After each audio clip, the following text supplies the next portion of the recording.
evening, everyone. Please turn in your Bibles to Acts chapter 14. Acts 14. As was announced tonight, I'm going to be reporting on my 2-month trip to Colombia that I was on from April 17th to June 19th. So this will be a different kind of lesson. If you're visiting with us tonight, this is not something that we typically do. It is something that they did in the first century, which is why I asked you to turn to Acts 14, because after Paul and Barnabas concluded their first missionary journey, we read in verse 27 that when they had arrived and gathered the church together, they began to report all things that God had done with them and how He had opened a door of faith to the Gentiles. I'm not going to be able to report to you all the good things that God did for us on this trip, because I don't want to have to keep you till midnight or beyond. But I do want to try to break it down for you tonight. And the primary reason for doing this is because you were all there present with me spiritually. You were all involved in this trip. It wasn't just me. The church financed my travel and my lodging, which I greatly appreciate. And several of you desire to contribute individually by way of benevolence and some other one-time expenses that would pop up. And I'll definitely spend some time talking about some of the things that I was able to do with that money. You may recall that last summer I spent about 3.5 months in Colombia, bouncing around everywhere. This summer I decided to do it a little bit differently, and instead stay planted in just one place for the majority of the time. And after much prayer and consideration of where to do this, because there's so many places you could do it, I decided to spend my time in a place called Zipaquirá. Zipaquirá is a town that's about 30 miles north of Bogota. It's got a population of about 135,000 people. It is not a town that is well known to those outside of Colombia, meaning when people visit Colombia, they don't typically venture to a place like Zipaquirá. They usually opt for a more scenic, more touristy place like the Coffee Triangle or Cartagena or Barranquilla. Probably the biggest thing in Zipaquirá is that it's known for a really massive salt mine that houses an underground cathedral. It's an underground Catholic church. And like most Colombian towns, it also has a really neat plaza in the center of the town that's surrounded by old buildings in the Spanish colonial style. And it's nice to walk around there and to look around. But as far as visiting Zipaquirá just to visit it, it's really not known to be a primary tourist attraction. The main reason that I went there is because of the church. I had already visited Zipaquirá about 4 or 5 times in prior trips, and I had gotten to know the brethren there, and I was really impressed with the unity of the church and all that they did together. So I want to introduce you to the brethren here. But before I introduce you to the brethren, a little bit of background on this photo first. This top right picture is what their PowerPoint projector looked like when I got there and what it's looked like for years. And this picture was taken at night, and so it doesn't even look as bad as it does on Sunday morning when the sun is coming in from the back. Sunday mornings, you can barely see what's on the screen. And so when I was there, I asked the preacher Andres about it, and he said that the church was saving up money. Eventually, in months, maybe years, they were going to be able to buy one, but suffice it to say, it was going to be a while. And so when I asked him can I use some of the funds that individuals had given me to purchase a new one, and he agreed to it. And so we went into another town to an electronics store. We bought one for about $500, installed it on a Saturday night, and you see the difference? I mean, it's a stark difference. And it looks even better now because we came back a week later and we moved the projector back so that it could fill more of the entire screen.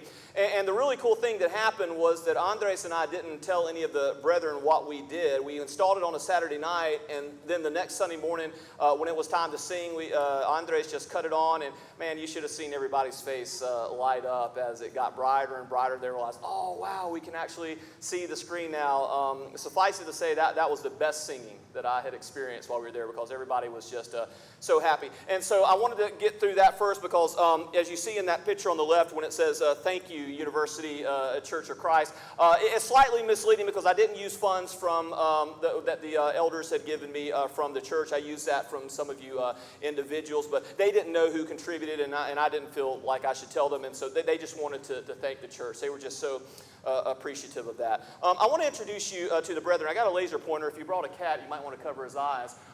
This is Lelio right here. This is Lelio's wife, Dolly. This is their 3 children, Diana, Lorena's son, Juan Martin, and this is their youngest son, Juan David. Now, they probably would be considered some of the oldest members at this church. Lelio and Dolly run a chicken restaurant called Papi Quiero Pollo, which in English is Daddy, I Want Chicken.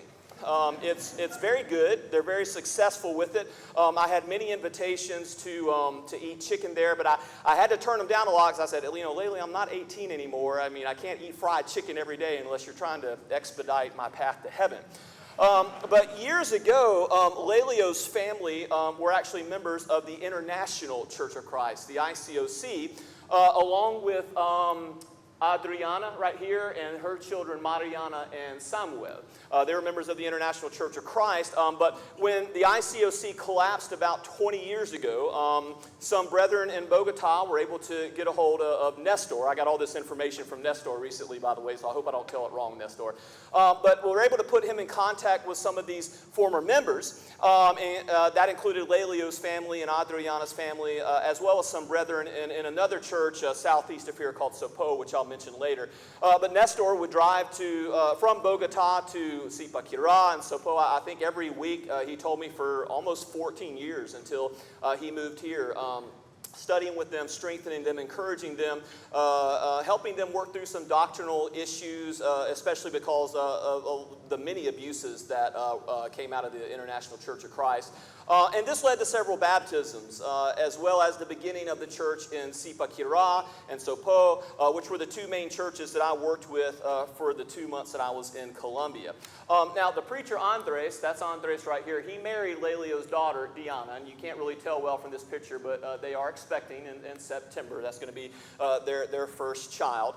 Another young man I want to introduce you to, this is Diego right here. He's in his late 20s, 27, 28 years old. Diego has only been a Christian for about a year. Andres studied with him and baptized him. Diego's a very good man. He's very humble, very funny, very intelligent, and he's absolutely on fire for the Lord. Diego wants to be a preacher. And so Andres works with him extensively throughout the week, spends a lot of time with him studying on how to study, how to preach lessons, and just trying to help him establish a really good knowledge of the Bible. And he picks up things really, really quickly. And of course, while I was there, as I had opportunity, I would meet with him too and study with him several times. Who else? This is Daniela and her son Juan David. This is Daniela's sister Jessica and her daughter Luna. They're sisters, single mothers who are Christians for about 3 or 4 years, I would say. Very faithful, spending most of their time attending studies. They're always taking extensive notes. Daniela and Jessica actually run a restaurant that serves a Colombian dish called lechona, which you can see there on the screen, which is basically stuffed pig. And their restaurant's fantastic. They've actually won numerous awards in Colombia. It was so good, I would eat there as much as I could reasonably and chat them up a little bit while I was there. This is Yanette. Now, Yanette is married to a man named Alex. Alex was not there. He's a bus driver. He unfortunately had to work there on that Sunday. The couple in the back here, that is Cesar and his wife, Angela. Now, they don't live in Zipaquirá. They live in a little town that I'll show you here in a little bit called Caica. Caica is about 10 miles south of Zipaquirá. It's got a high population that desperately needs a church, but until one is planted, they drive to Zipaquirá every Sunday. The elderly lady right here is Marlene. She's a long-standing member of the church in Zipaquirá, just as sweet as can be, hospitable. She hosts a lot of the church's Bible classes in her homes throughout the week. The last Sunday that I was there, 2 weeks ago, they hosted, I guess we could call it a Colombian potluck, and she prepared pretty much all the food there on the screen. It was outstanding. I mean, she's just a great cook. This lady right here is Saida. I unfortunately didn't get to know Saida very well. She has some health problems and spent a lot of the time that I was there in the hospital recuperating. This lady back here is Jeanette. Jeanette is also a new Christian. She probably was baptized about 8 or 9 months ago, and she was a great help to me while I was there. One of the lessons that I learned last summer the hard way is that if I was going to do this overseas work, I was going to have to find somebody that could cook for me, because I can't cook. And I wasted a lot of time last summer trying to do it. Well, Jeanette needed a bit of financial assistance, and so we worked out a deal. She prepared meals for me every week, and I paid her what was a very reasonable fee for these meals, and it worked out for both of us. And so she was just a great help to me, and I think I was a great help to her as well. There were maybe 2 or 3 other families that were absent that morning, but I would suggest that what you see here on the screen is the core of the group in Sequir, about 25, 30 people in all. And brethren, they are a working church. They're very busy in the kingdom. They're very united. They are very hungry for solid Bible teaching. So let me tell you a little bit of what my weeks consisted of while I was there. Now, when I went there, I committed to being in Sequir every other Sunday. And every other Sunday, I would preach, and I would also teach the Bible class there.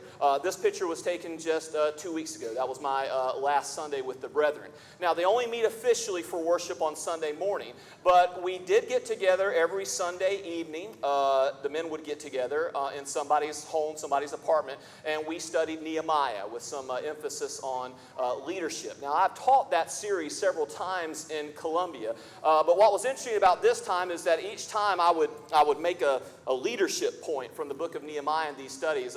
Diego, the new Christian, being an engineer, and so being very thorough, he would always ask, well, give me an example of what this looks like in the church, because he wants to be a preacher. He wants to preach at a church, and he's interested in learning and knowing how things work practically between the things we were learning in the Bible and in the real life. And so I'd have to brainstorm for something kind of practical to give him, but he always wanted to know. He wanted to be prepared. And so all that is to say, what I thought would be a 45-minute study ended up turning into a 2-hour study, which I'm not complaining about that, but it definitely went longer than what I thought it would. Not a bad thing.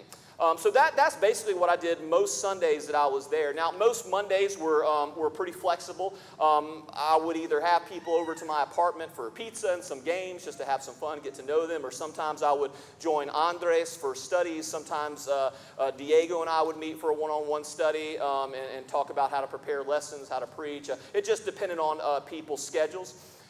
Tuesday afternoons, I would travel to another town that I mentioned earlier, about 45 minutes southeast of Sequir, a little town called Sopo. I'll talk more about that in a bit. But while I was there in Sopo, the young people in Sequir would always get together in somebody's apartment to study. I was never able to attend that, though.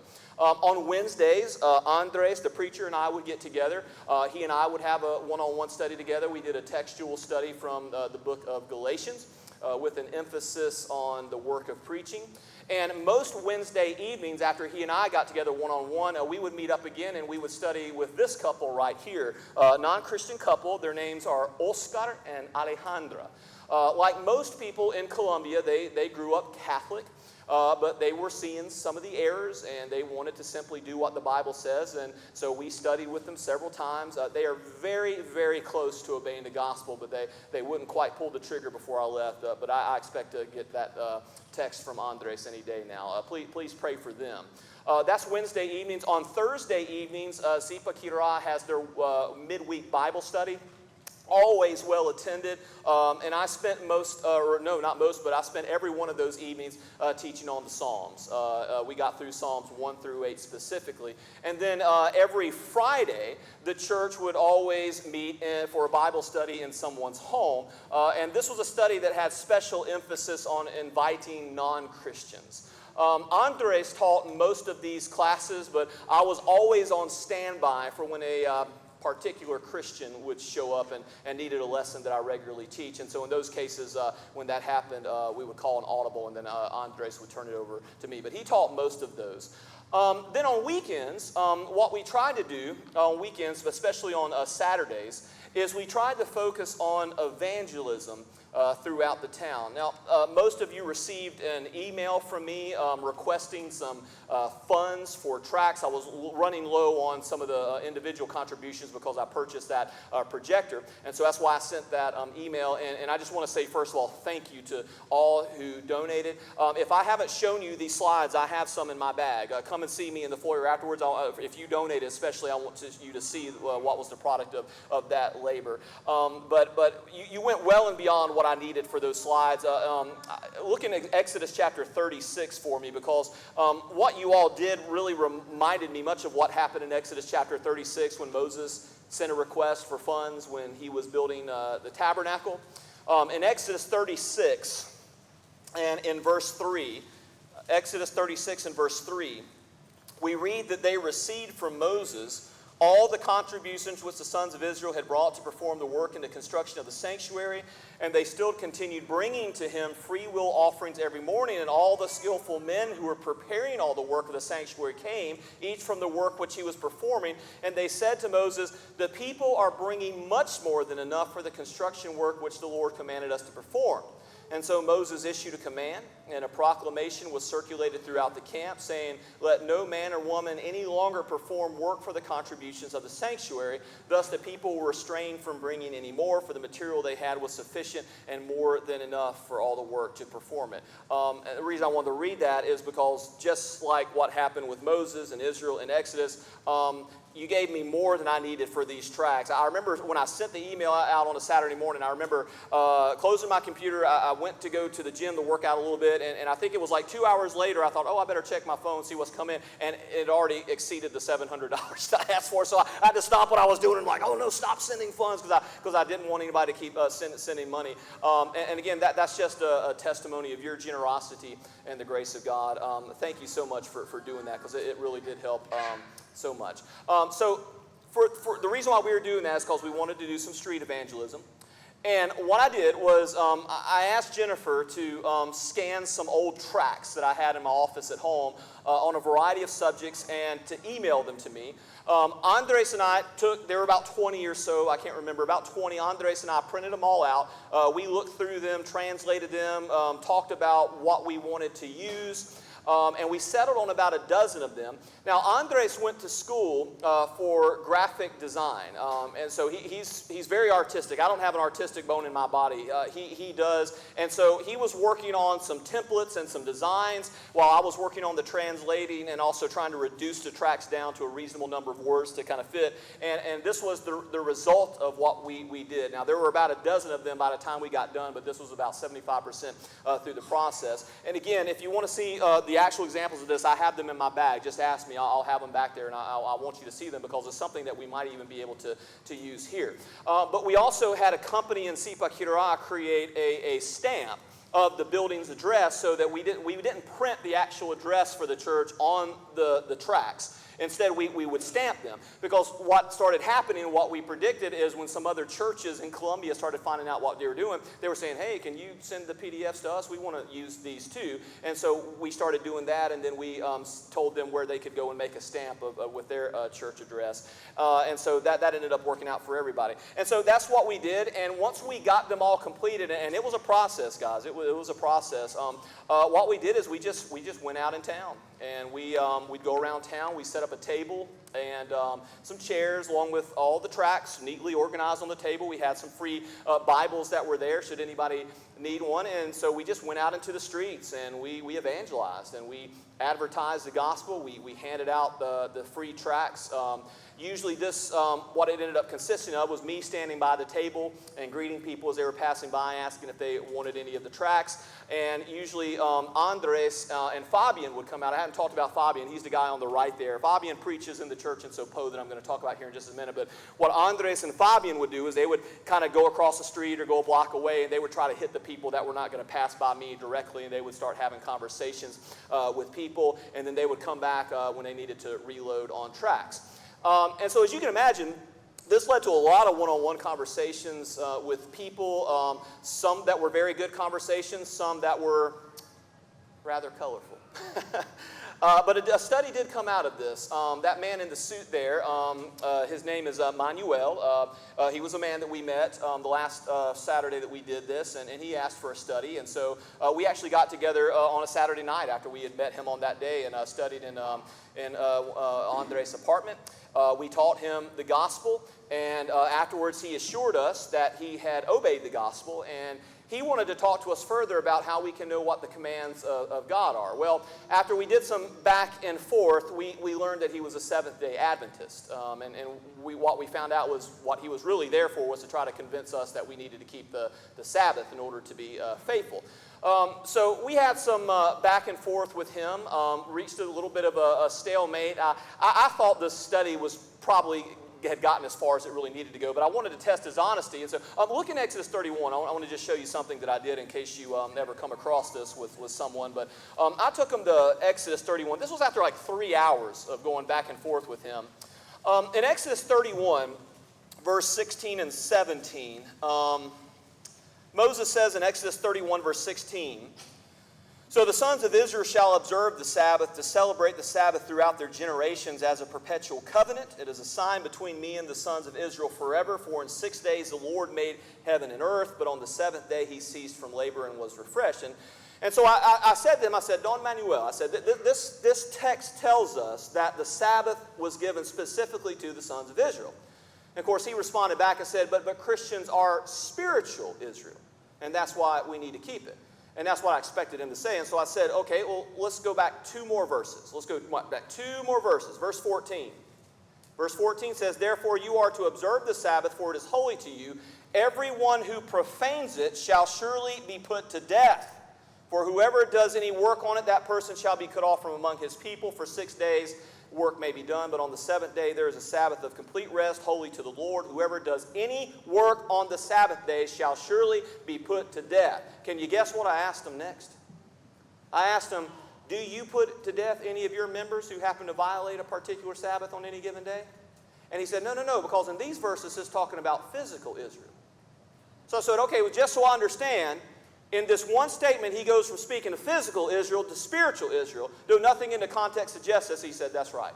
I told Andres, I was like, that's the point where I knew the study was over, when you can't even be honest about the text. But the point is, I don't mean to get too much of a tangent on this, but the point is we made contacts. And sometimes this kind of thing happens where you're trying to evangelize to people, and then they're trying to evangelize to you some of the things that they believe. But we made contacts. We made a lot of contacts. And in the next few days from now, Andres and Fabian and a few others are actually going to be traveling not just throughout Zipaquirá, but in Sopó and some of the surrounding towns north and south of Zipaquirá, and they're going to be doing some more evangelism with these tracts. So again, suffice it to say, when I say that you guys were involved in the work that I was doing in Colombia, I mean it, because we could not have done this without you.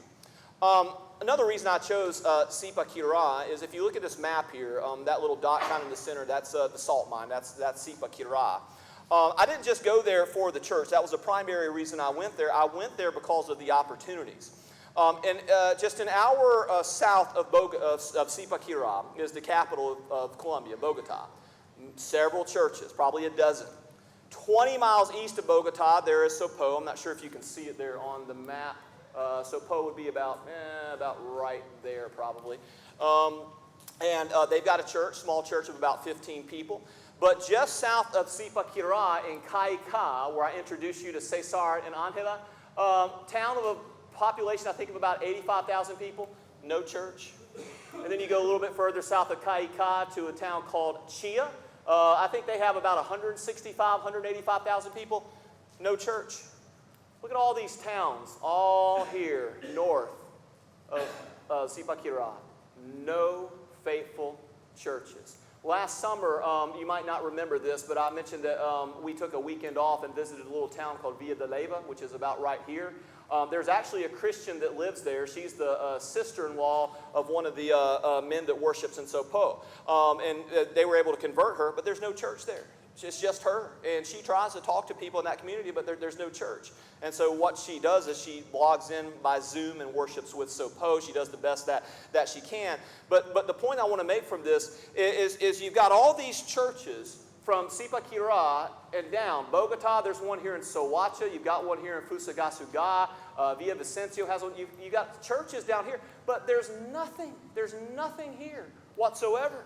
And so there's opportunities to go north to establish the church at Zipaquirá, make it strong, make it prosperous, and to continue to expand north and to start planting some churches in those areas. Because what you've got north is you've got hundreds of thousands, if not millions of people who don't have the gospel. And so one of the reasons why we wanted to try to kick off some of this evangelism is because the purpose was not just to go out through Zipaquirá and try to make contacts, but what Andres and Fabian, what I want to do while we were there as well, is to start heading north a little bit, start trying to make some contacts in these places as well, and hopefully try to get some churches going. Somebody's got to do it. Matthew 9, in verse 36, Jesus says in a very familiar verse to us, seeing the people, he felt compassion for them because they were distressed and dispirited like sheep without a shepherd. Then he said to his disciples, the harvest is plentiful, but the workers are few. Therefore beseech the Lord of the harvest to send out workers into his harvest. All that area, there's no laborers, there's no churches. And so I ask you tonight, if you wouldn't mind, even if it's just a short little arrow prayer, just pray that something can get going in these areas and that people have a chance to hear the gospel and that churches can be planted. Now, while I primarily worked in Zipaquirá, I did branch out a little bit. Every Tuesday, as I mentioned, I traveled about 45 minutes southeast to a town called SOPO. It's a place I've been many times. And I spent every Tuesday evening in their midweek Bible study doing some lessons on evangelism. Now, on the particular Tuesday in this picture, we had visitors. You might recognize one of them in the bottom left corner, that handsome guy who happens to attend here as well. But also in the back row, some of you might know this family. In the back row there is Brigham and Esther Eubanks. With their kids, they're members at Embry Hills. Esther is Peruvian, so she's fluent in Spanish, of course. Brigham is fluent in Spanish. And the reason why their family was there is they're actually wanting to move somewhere in South America to do some mission work. And so they were visiting a lot of places in Colombia. I think they even went down to Peru as well, maybe somewhere else, I can't remember. I do believe they've got their sights maybe fixed on Colombia, that maybe that's leading the charge. But they did visit for that reason. They stayed with me 4 nights while I was there, and I tried to sell them on Colombia and areas that I felt like needed the most help. But please pray for Brigham and Esther and their kids, that God will put them where he needs them the most. We need more people like this. We need more people who say, I'm going to go somewhere that needs the gospel, and I'm going to see what I can do there. Now, I mentioned earlier some of the former ICOC folks that Nestor was able to convert from SIPA. And the picture on the left here, these were the primary ones who settled in the church in SOPO, where Nestor was able to convert. The 2 on the right there, their names are Ivan and Rossi. And their daughter Alejandra next to me, who's going to be finishing up her last year at FC, but she came home for the summer to visit her folks. And in the middle there is a man by the name of Javier, who actually lives in Zipaquirá now, but he worships in SOPO. All these came from the International Church of Christ. Nestor was able to work with them and convert them and study with them, and he's been encouraging them for years and years. And this would be some of the foundational members of the church in SOPO. I want to share this picture with you. This picture on the right, that's Helen. She's not Colombian, she's American. She's from Tennessee, but she married a Colombian man, and she's been living in SOPO for many years. Sweet, sweet lady. That was an opportunity for me to actually speak a little bit of English while I was there, because there's not many who could. But SOPO is a beautiful, beautiful place to live. The brethren at the church are great. They are extremely hospitable. They're extremely welcoming. But they also need a lot of help in personal work. They need zeal to get out into the community and to teach the lost. And Fabian, the preacher, he's working with them on that. And I worked with them on that this summer, preached a lot of lessons on evangelism and techniques and strategy and trying to give them inspiration, trying to make them, try to remove some of the difficulty and make it a little bit easier for them than maybe they were making it. But please pray for SOPO. I love this church dearly. I know Nestor does too. They have the potential to explode with the right resources. And then, while I did commit myself to primarily being planted in Zipaquirá for most of the time that I was there, every 2 Sundays I would travel to Bogota to teach. The first Sunday that I went 2 weeks after I arrived was a church that I've spoken about before. It's called El Rincón, which is a place that I often like to visit when I would go to Colombia. It's a solid church. They have elders. They got a solid group of young people. I wanted to show you this picture on the left because it's something really neat that they do that I've never seen any other church do before. But every Sunday morning, about 10 minutes before they begin, all the men would gather together to not just confirm assignments, but all the men in the church would gather together to have a prayer, just to ensure that the worship goes smoothly and that God is glorified. I just thought that was such a cool thing that they did. I had seen them do it before when I had been there, and I thought this time, because they invited me to join the circle this time, I said, I got to get a picture of this, and I need to show the brethren. But it's a really solid church. I always enjoy visiting El Rincón. They have usually every Sunday morning about 110, 120 people that show up. A lot of opportunities at that church for good things. 2 weeks after this, I traveled further south into Bogota and preached in an area called Perdomo in the morning, and then that afternoon I went to another church called 20 de Julio for their evening worship. Perdomo is a very dangerous place in Colombia. But when you're there with the brethren in fellowship with them, they make you forget all about it. The man in the picture on the left leading the singing, his name is Joseph. He's one of the preachers there. He shares the pulpit with another man that's slightly to his bottom left. You can kind of see half of his face. His name is Sebastian. Nestor converted him. And they're the two preachers there in Perdomo. Perdomo, it's a dangerous area, but the church is great. They're very involved in evangelism. I was actually excited to meet a couple of their new Christians who would obey the gospel since I had visited them last summer. I traveled there one weekend, but the night before I got to stay with 2 of my best buddies in Colombia. In the picture there, not the cats, but the humans. Well, the cats are my friends too, but their names are David and Lady. And they share a love for cats, just like I do, of course. And they're expecting their first child in September. I'm not sure if you knew that, Nestor. I think Nestor converted David as well. And what they ended up doing was they went to Perdomo with me. That was not a place I was going to go by myself. They traveled with me. And David had a co-worker named Karen. And Karen was invited. She's a single mother with 2 twin girls who really attached themselves to that gringo for an entire day. They were just as sweet as could be. Please pray for Karen. I don't have a picture of her, but just pray for her that she'll be drawn to the gospel, that David and Lady can continue working with her, not just for her sake, but also for the sake of those 2 precious girls there. I just love them to death. That evening, I also preached both services at a church in a neighborhood called 20 de Julio. I didn't take any pictures of that, though, so I don't have any for you.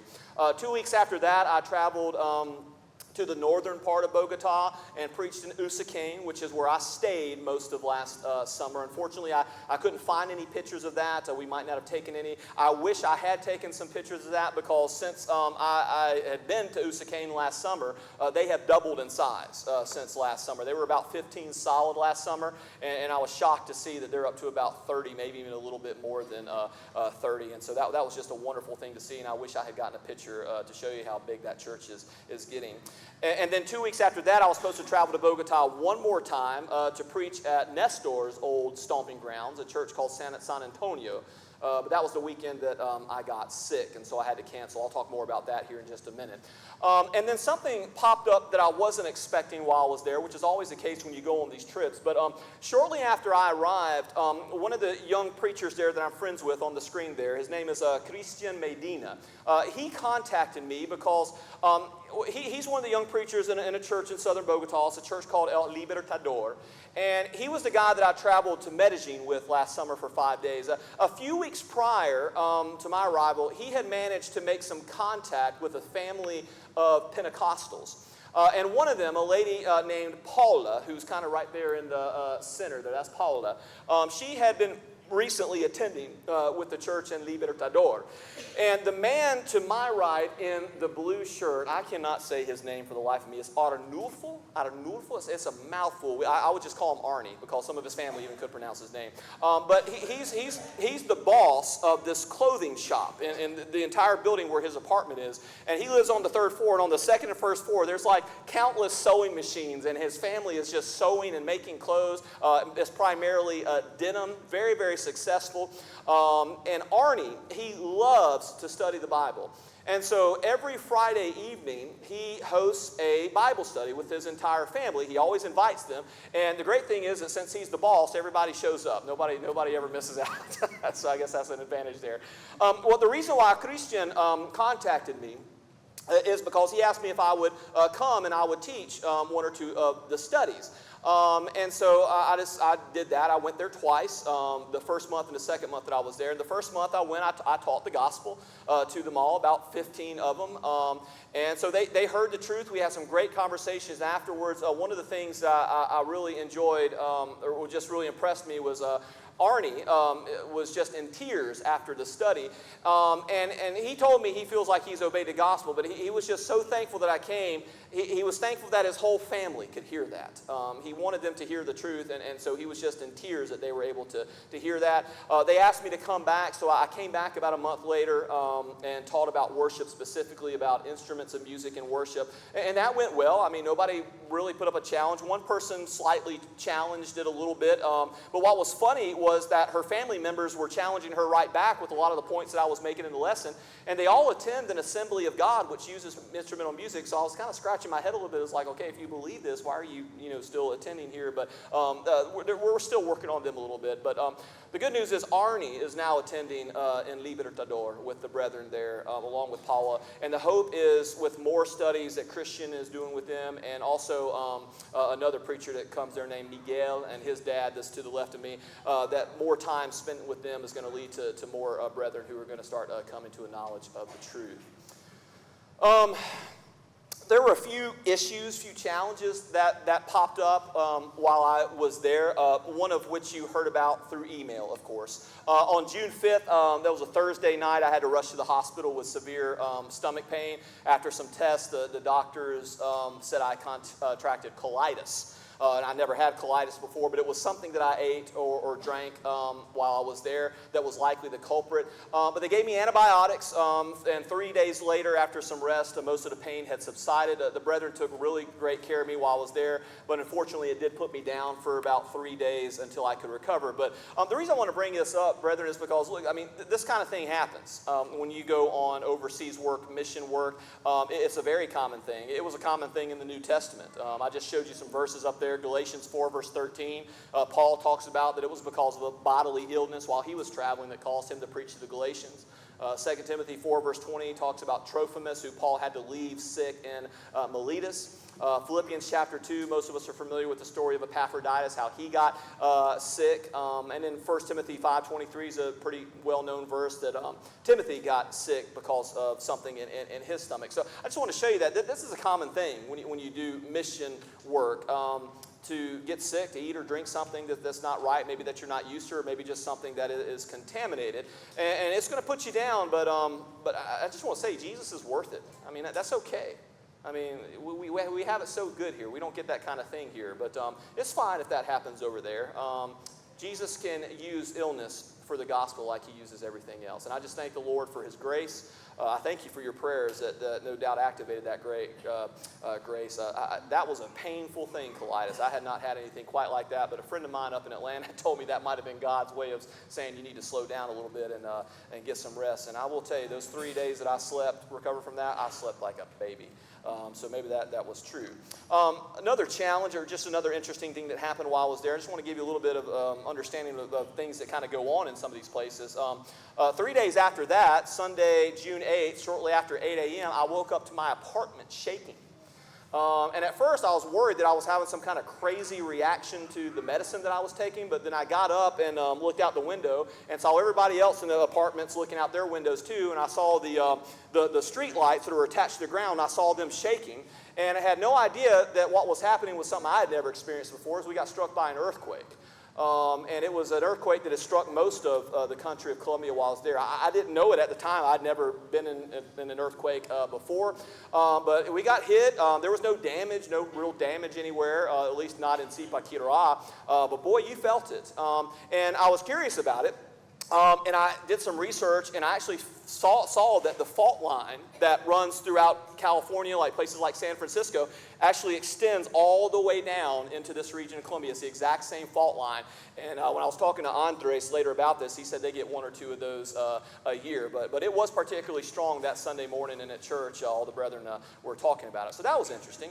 And then the next Saturday, while we were out in the streets doing some evangelism, I think we were at hour number 5, and we were going to go for 2 or 3 more hours, and we got hit with a huge storm.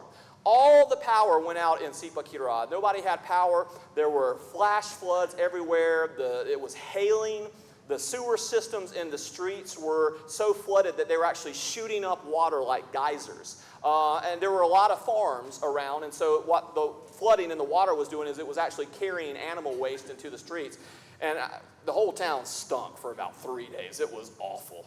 Andres told me he had never seen anything like that since he had been living there. And so I told him, I said, maybe it's time for me to go home because I don't know if I can handle another one of these plagues from Revelation. I mean, we're going to get hit by a really big one at some point.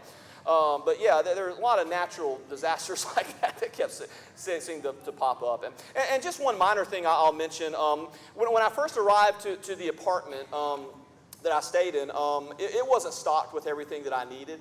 And I didn't need much, but I did need a microwave because I wanted to have some meals prepared that I could just warm up and not waste a lot of time going out and eating all the time. I didn't have any Tupperware there, so I had to go buy some Tupperware. But the great thing is, even though I had to use some of the funds that you gave me to buy some of those things, I did find out that some of the brethren in the church had needs. Like, for example, the 2 sisters, Daniela and Jessica, that I introduced to you earlier, they don't have a microwave. And so when I told them, well, I'll just give you mine when I leave, they were just so excited. They'd never had a microwave before. And so I was able to give them a microwave, brand new, that I bought for the equivalent of $25 at one of the grocery stores, give it to them, and they were just so happy.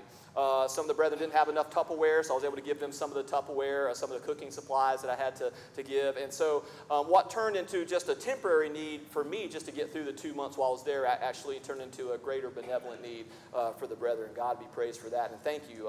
That's what I tried to use that money for, was to try to help as many people as I could. Sorry, I don't mean to go over it. Just want to go through one more thing, because some of you have already asked me what I'm planning to do in the future, and so rather than having the same conversation with 200 people, I'll tell you there's 3 things on my radar that I want to try to accomplish next year. And one reason I want to do some more things in Colombia is because I'm getting some invitations to come preach for some churches that I haven't been to yet, and I haven't had time, and so I've had to turn them down.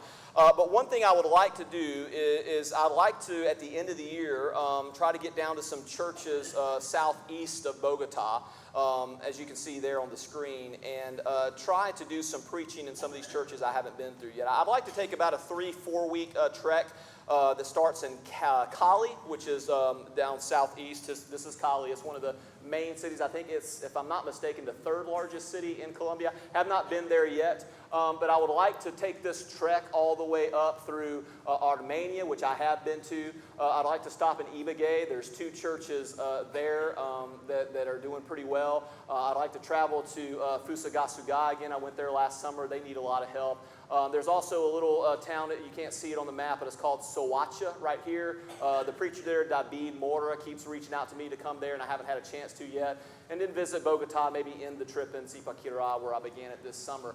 There's probably a lot more churches in this area and maybe over here that I'm just not familiar with yet. But I think I would like to expand a little bit and not just go there and just preach and then leave. I'd like to, for example, go to Cali for maybe 2 or 3 days and say, hey, I've got some tracts. Let's take a table. Let's go out in town. Let's do some evangelism. I'd like to do that in some of these places and see if we can't make some contacts for the preachers that are there. And just try to strengthen them and do some lessons on evangelism while I'm there. So that's something that I'm thinking about. I'm not sure what I'm going to do yet, but I might try to shoot for that either in December or January. The second thing I want to do is I want to get back to Medellin, which is a place that I visited last summer for about 5 days. Medellin is an interesting place. It's got a population of about 3.5 million people. There's only one faithful church there of about 15 members. 15 people in a city of 3.5 million people. And Medellin is popular. It is beautiful. It is relatively safe. A lot of Americans go there to live, but they need a worker there badly. I would really like to go there for maybe 3 or 4 weeks, maybe a month, and just do some just aggressive street evangelism, work with the members on evangelism and strengthen them, trying to get them the courage to do the same thing that I'm doing with them before I leave, and just try to do something for them because they just need so much help there. I am trying to get one of our members to move there and permanently to help them out, but I'm not going to say David's name. I don't know if that person will do that or not, but I would say Medellin probably, in my estimation, and I could be wrong, it needs the most help. And there's several preachers that I'll talk to, even in Colombia, I'll say, where do you think needs the most help right now? People say, Medellin. And so that's a place I really want to go to and see if there's something that I can do there to try to help them. And then I'll give you one more thing and I'll close it out. The third thing I would really like to do, and I might do it next year, I might wait a year, is I would really like to visit Ecuador. For as much work as there is to do in Colombia, there's actually preachers in Colombia who travel to Ecuador to try to help them. And Ecuador is a lot smaller than Colombia. It's about a quarter the size of Colombia. It's a quarter the size in both land and population. And according to one preacher there, he estimates there to be about 35 churches that are scattered throughout the country. And he even told me that on one Sunday you could potentially preach at 3 different churches because they're in such close proximity to one another. Now, the good news is my friend Todd is going to be visiting there next month with Edward, the guy that I'm really close to down there in Colombia. They're going to go there for 2 or 3 weeks, and so I'll be able to get a good feel for what's going on there in that country based on his report. But another reason I want to visit there, and this is a slightly selfish reason, but not too selfish, is you can see those little islands there to the west of Ecuador, the Galapagos Islands. I think we recognize that as being somewhere someone, unfortunately, very famous has been before, Charles Darwin. That's where he developed most of his theories about evolution based on some of the finches that he observed there on the Galapagos Islands. There's a huge Darwin museum there. I'd really like to go there because y'all know that I like to do a lot of teaching on evidences and creation versus evolution. I'd really like to go there and try to take some notes and add some things to some of the material that I've done. But the preacher who told me about this also said there's a church there on those islands. So I could go there and I could help the church while I'm there. But I'd really like to go there. And I'd also like to test Leslie's theory. Leslie told me that when you go south of the equator, when you flush a toilet, the water spins in the exact opposite direction. I don't know if that's true or not, but I'd like to test Leslie's theory on that.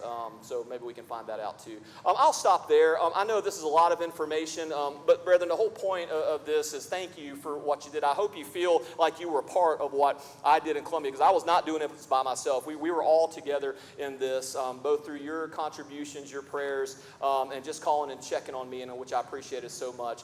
Brethren, the world is ripe for harvest, and God is looking for workers. And I appreciate what you contributed to this work, and I hope that we can spend more time doing this together in the coming years. I would not have been able to do any of the things that I did there in Zipaquirá and other places had it not been for your generosity in Christ. If anybody has any questions about anything that I did not cover, feel free to ask me. I'll be back there in the foyer. If you want to take a look at those tracts, I'll have them with me too. Don't be afraid to ask when we dismiss. As I said in the beginning, this is not a typical gospel sermon. This is something unique that we were just doing because of the trip that I took. But obviously, even things like this can be of great inspiration to anybody who has not obeyed the gospel of Jesus Christ before, to just see what God can do in people and can do in situations. God is great. He is good. And just as he has changed the lives of so many people in places that are thousands of miles away here, just as he's changed lives here in Auburn, Alabama, God is so good he can change your life as well. So what we're going to do is we're going to stand and sing. We're going to sing an invitation song. And if you have not obeyed the gospel of Jesus Christ and you feel like it is your time to do this right now, we would love to help facilitate that. We're going to stand, we're going to sing this song, and we invite you to come forward at this time.